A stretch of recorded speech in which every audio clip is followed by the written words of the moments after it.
Oh, Father, tell me, do we get what we deserve? Do we get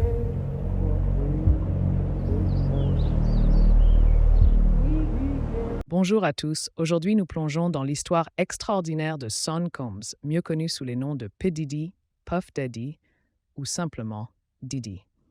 Un homme qui a transformé le paysage de la musique, de la mode et des affaires. Regardez cette vidéo jusqu'à la fin pour connaître l'enseignement fondamental que son parcours nous enseigne. Mais avant, n'oubliez pas de liker, s'abonner, partager et cliquer sur le bouton de notification pour ne rater aucune vidéo de cette chaîne. Sean Combs est né le 4 novembre 1969 à Harlem, New York. Grandir dans ce quartier emblématique n'était pas toujours facile. Fils d'une mère travailleuse et d'un père assassiné quand Sean avait seulement 2 ans, il a appris très tôt la résilience et l'ambition. Malgré les défis, sa mère Janice a tout fait pour lui offrir les meilleures opportunités. Diplômé du Mount St. Michael Academy à la Bronx, Sean était brillant et déterminé. Il a ensuite étudié le marketing à l'Howard University, où ses talents de leader et d'entrepreneur ont commencé à émerger. Le tournant de sa carrière arrive dans les années 90. Travaillant initialement comme stagiaire chez Uptown Records, Sean a rapidement gravi les échelons. Son flair pour repérer les talents et son sens aigu des affaires l'ont propulsé.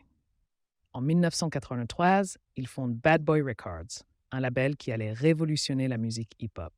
C'est là qu'il découvre et propulse The Notorious B.I.G., l'une des plus grandes légendes du rap. Leur collaboration a marqué toute une génération.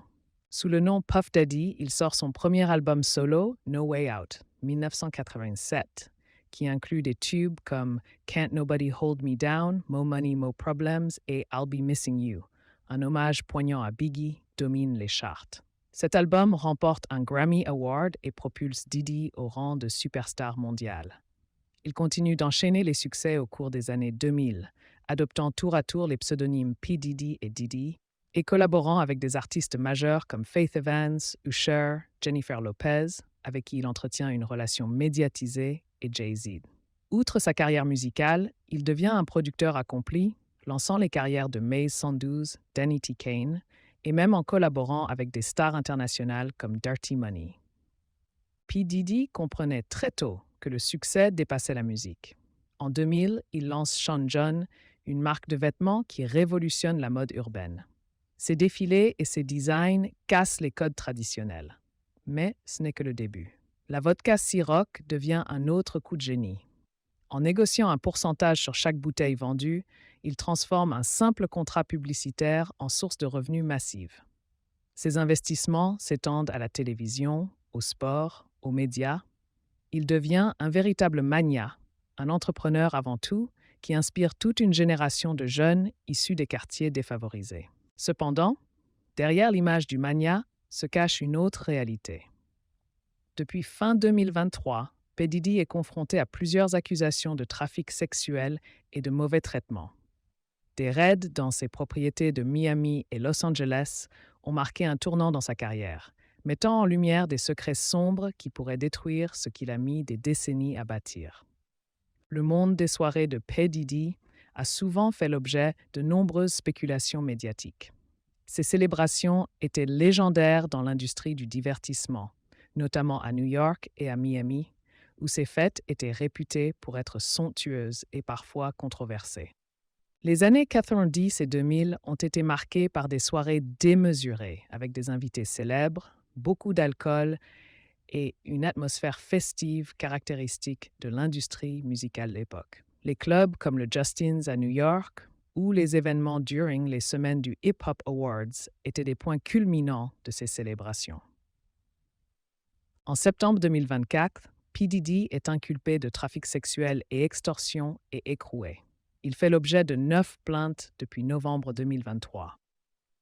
Au cours de cette comparution devant le tribunal, la juge d'instance américaine Robin Tarnowski a refusé la libération sous caution de Combs et lui a ordonné de rester en prison.